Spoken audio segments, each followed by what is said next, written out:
Tonight, students have a chance to learn about what goes into a radio station. Plus, students celebrate their culture. Stay tuned. TrojanVision News starts now. From the High Definition Production Center of Troy University's Broadcast and Digital Network and Troy campuses around the world, this is Troy TrojanVision News.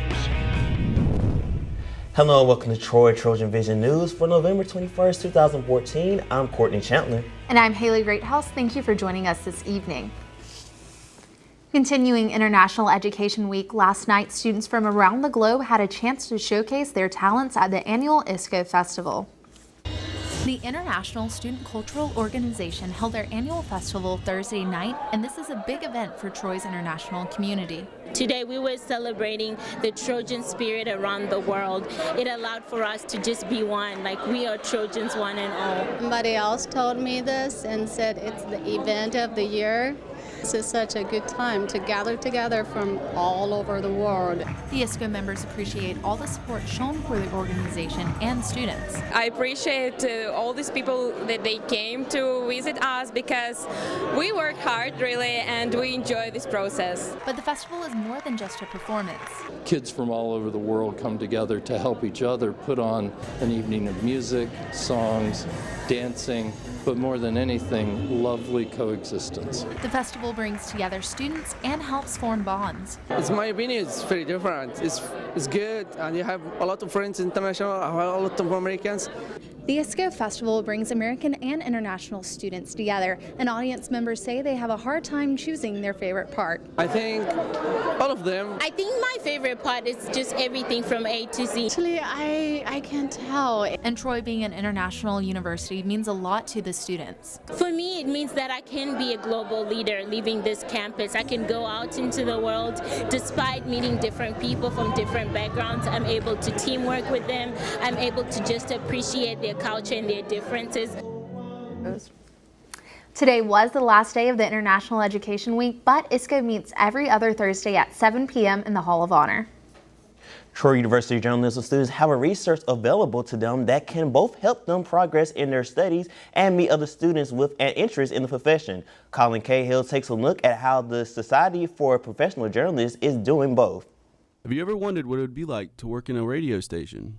The Society of Professional Journalists held a workshop that gave students at Troy University a first-hand experience of the life of a disc jockey. Our radio workshop, I learned a lot about the history of WTBF in Troy, how it started, and also how radio started. Started out, with the disc. Kirby showed us the disc and then moved to CDs. And I learned how the progression from that to where we are now. And I also learned a lot about how it just works in general, how everything, is glued together in the production room. Students got to learn some of the ins and outs of the radio station, but the most important thing was that radio is still alive and well. One thing I want them to know is that radio is still a viable broadcast media. That just because TV came along, just because the internet came along, radio's had to change, certainly, and has had to change many times through the years, but it's still a viable broadcast media. It's still available. It's still a great place to work. There are 6 times as many radio stations as there are TV stations in America. SPJ, while small, is open to any student that is interested in learning more about journalism and are welcome to join and attend one of these workshops. We'll take print, we'll take PR, even if you're a communications major, we'll take you. Just as long as you want to write, just something to do with writing, or even if you're just interested in journalism, it doesn't matter. It's open to anyone, whoever wants to join. SPJ is offering more workshops next year to help Troy University students be better prepared for life after college. Every year we try to do a portfolio workshop because we've noticed that students may be a junior or a transfer student here at Troy and they have no idea what a portfolio even is. They don't even know that they need one. They don't know about a demo reel, any of that. So we like to pull in professors just to have a quick workshop and really explain what a portfolio is. Students looking to join SPJ can attend one of their meetings in Wallace Hall every other Tuesday. Colin Cahill, Troy, TrojanVision News. SPJ is through with their meetings for the fall, but will resume starting in the spring semester. So, Haley, for the past 2 nights, our Trojan Profile series has focused on some of TrojanVision's news anchors, and today will be no different. That's right, Courtney. However, today we will get to know the young woman who acts as a glue that holds this news team together on a daily basis. Our student news director, Courtney Addison. Michelle Bearden has the story.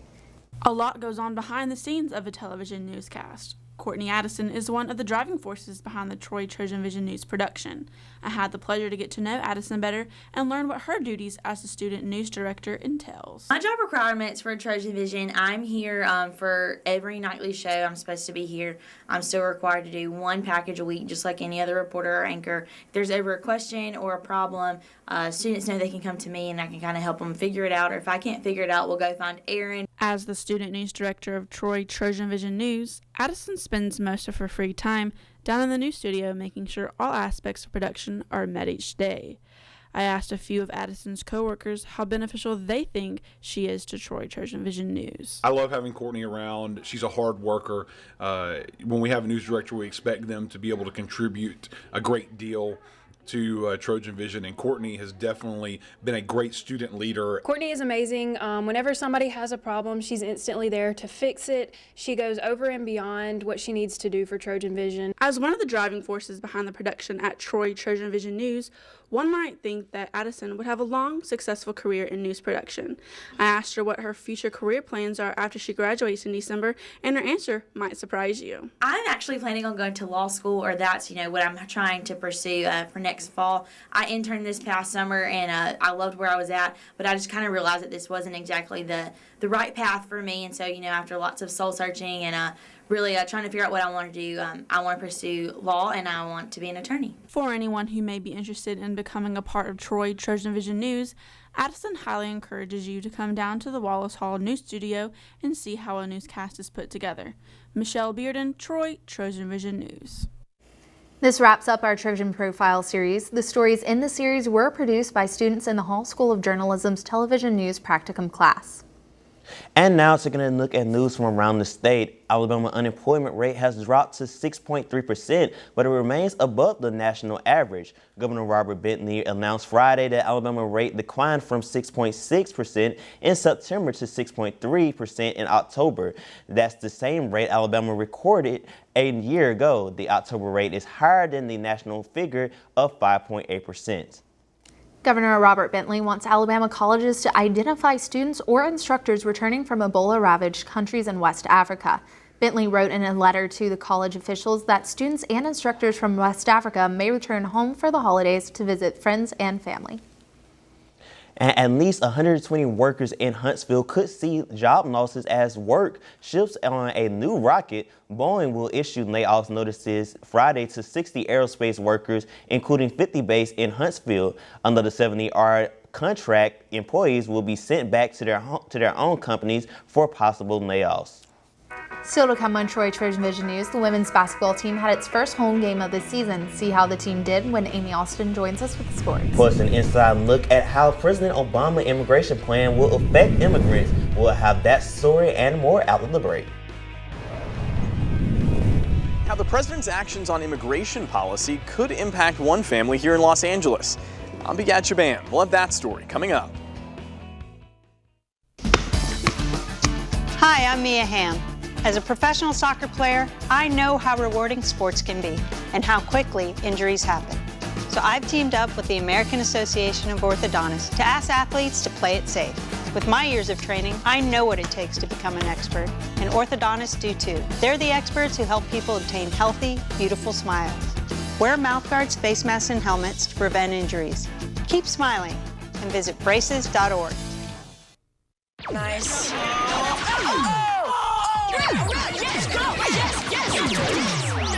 No! Come on!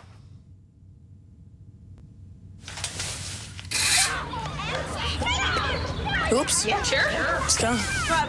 Moms everywhere are finding ways to keep kids active and healthy. Works every time. Get ideas, get involved, get going at letsmove.gov.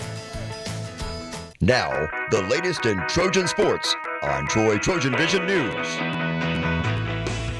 The women's basketball team opened its first home game of the season earlier today against Southeastern Louisiana. The Trojans defeated the Lions 80-78 in the last seconds of the game.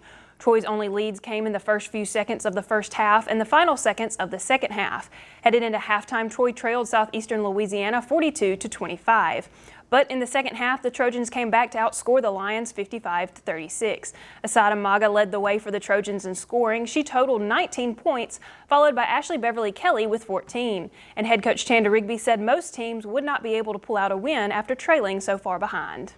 It is very good to get the win in Trojan Arena today. The first half of basketball was the worst I've ever seen since I've been here at Troy. We just played terrible, and I don't think it was a lack of the girls wanting to play well. They wanted to play well. We couldn't get it together. But the difference is, as poorly as we played, most teams would not have been able to pull that out at the end.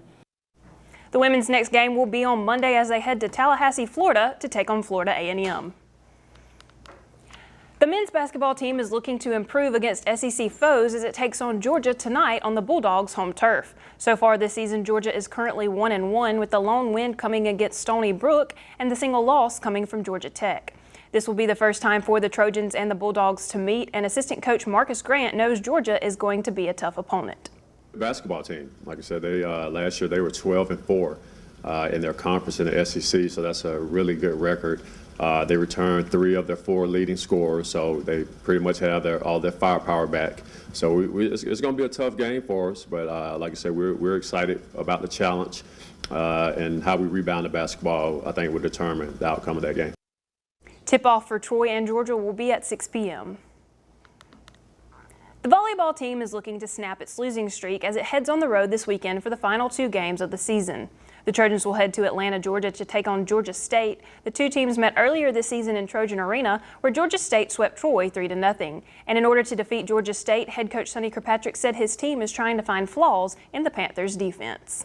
Just going back and watching a lot of film on Georgia State and South Alabama and just trying to come up with a game plan that can help us try to get over the hump and try to get a win this coming weekend.